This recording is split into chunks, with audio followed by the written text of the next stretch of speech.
Hello guys, welcome to my YouTube channel and welcome to another episode on Yinka'smuse. I'm saying that because that's something I usually say on every of my content. So welcome to my YouTube channel again. My name is Yinka and today I'll be discussing about content. So I think for this year 2021, this is the first episode that will be going out on content.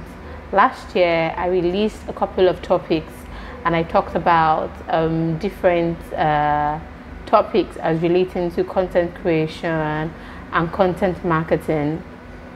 I think in January, no, rather in February, I promoted a post on Instagram, and it was one of the posts I've actually talked about on content on YouTube, and I was talking about the kind of how to be a content creator, finding your place.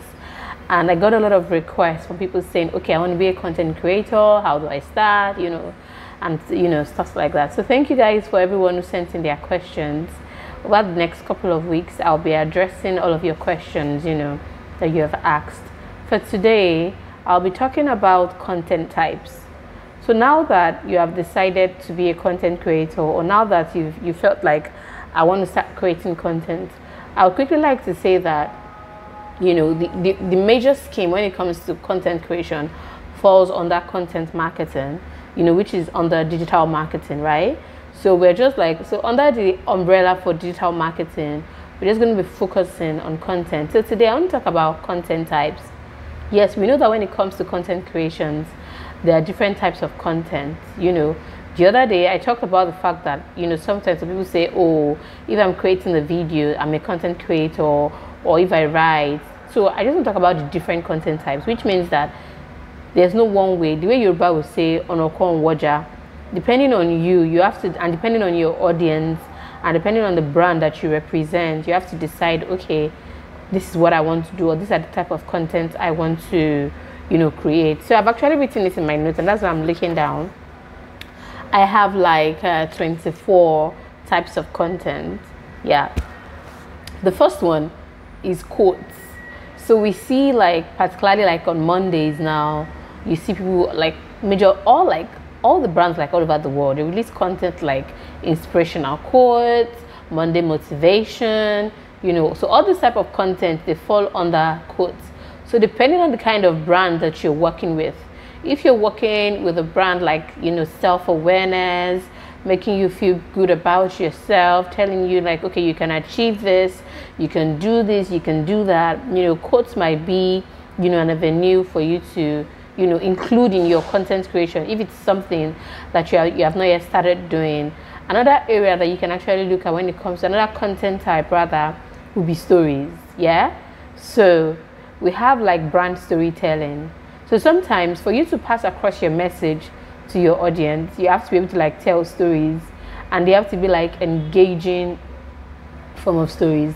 And it can either be short, it can either be long, depending on how well you want to tell the stories. Also, you can actually tell the stories either using videos, using cartoons, using caricatures, depending on whatever avenue you want to actually create this content. But that's actually another content type. Number one is quotes. So it could be either inspirational, something that will motivate people. Number two is stories. Number three, facts. Okay, so we have depending on, again, it all boils down to the type of brand or the type of industry that you're in. Let me give an example now. So let's say you're working in an agricultural sector. An example would be facts. So you can say, I want to give you a fact off the top of my head. Say, do you know that there are 40,000 varieties of rice all over the world? So which means this number of rice that we eat, which is scientifically, it is called Oryza sativa. Scientifically, that's the scientific name, Oryza sativa. But the varieties of rice that we have is over 40,000. So now that's a fact.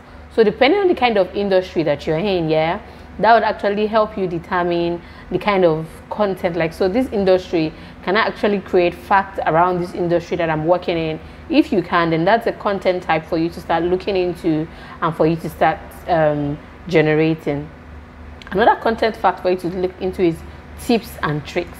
we see this a lot with fashion brands, beauty brands. I remember I saw a particular tips on E channel, you know, the entertainment channel, and they were talking about maybe you buy a top or you buy a dress, whatever material, it could even be a pant, and maybe wool starts coming out, like, you know, the wool that was used to make the dress start coming out. You know, you can actually use your shaving stick to shave off the extra wool and it's like brand new. So there are a lot of tips like that. So depending on the industry that you are in, sometimes even if you're like in the food industry, when it comes to cooking, there are a lot of tips, there are a lot of tricks that you can share, you know, and I've actually seen a lot of brands doing that. So it depends on the kind of industry or the brands that you're working on. That would actually also help you to decide, you know, which is which. So that's number 4. I don't know if we're going to do 24, so maybe we'll just do like 12 today, and then another episode will complete it. Okay.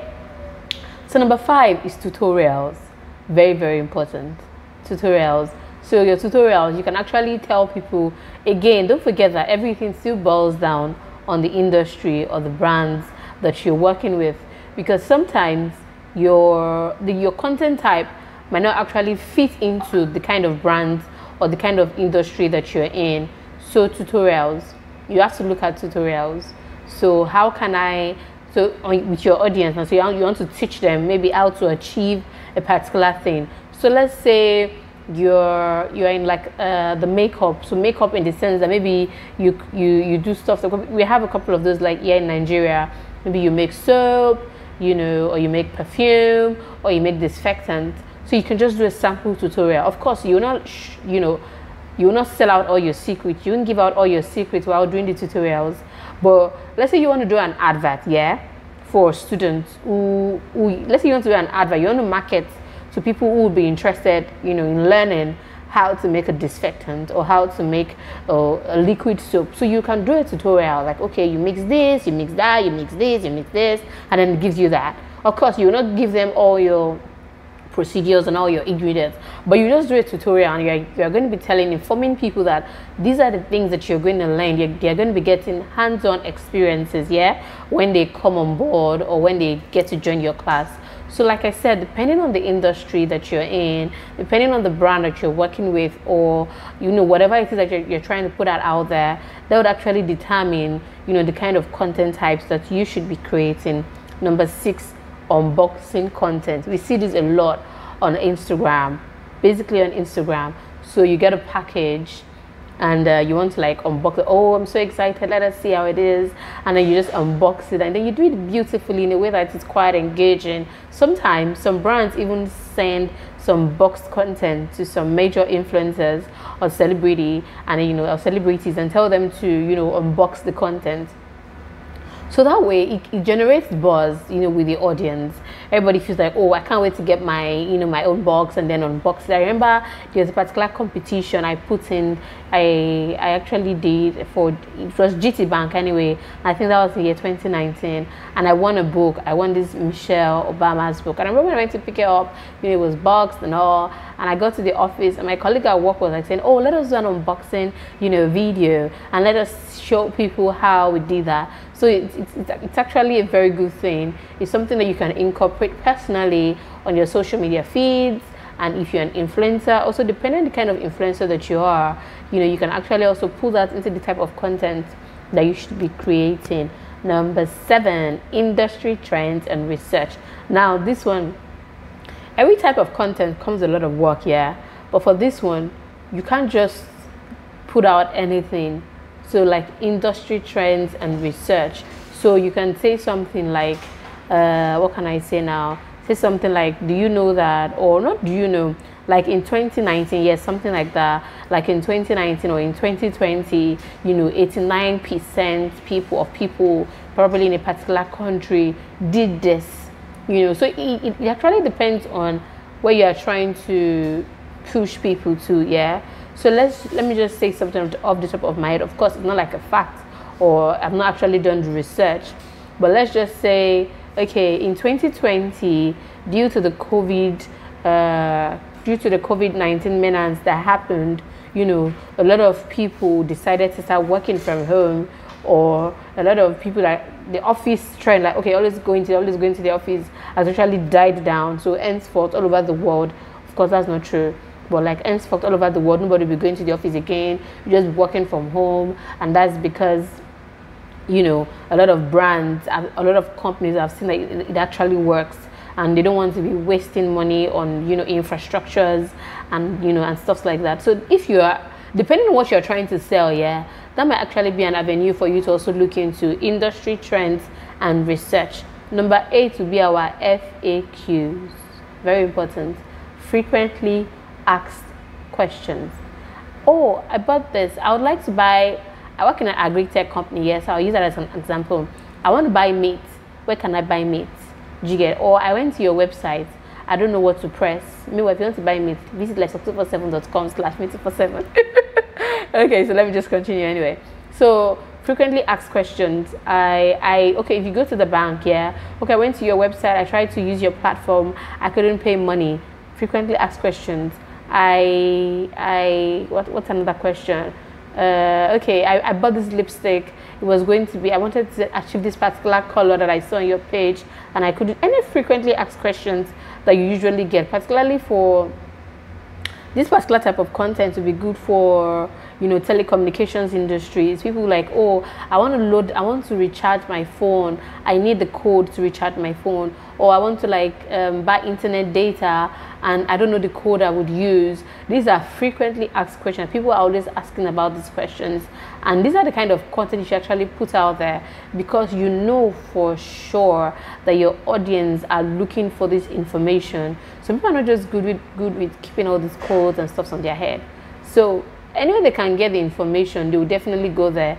And if as a content creator, as a brand, or as a content creator who is working for this type of brand, you have to be conscious enough to know the kind of information or to know the kind of content your audience is looking for, and then create it or produce it, whatever works for you. Number 9, behind the scenes. So these are these are another very interesting type of content to create. So you ask, oh, how can I go about creating behind the scenes content? Fantastic. I'll give you an example. So let's say you work in the manufacturing industry, yeah. So a lot of people don't get to see the process of what it takes to create something. A lot of people don't get to see the process of what it takes to bring something together, yeah. So this is a very good behind the scene content. So you can take your audience behind the scene and show them what it takes to actually package the particular box that is coming to them. So after the manufacturing stage, after all your products have been produced, probably it's a relaxer.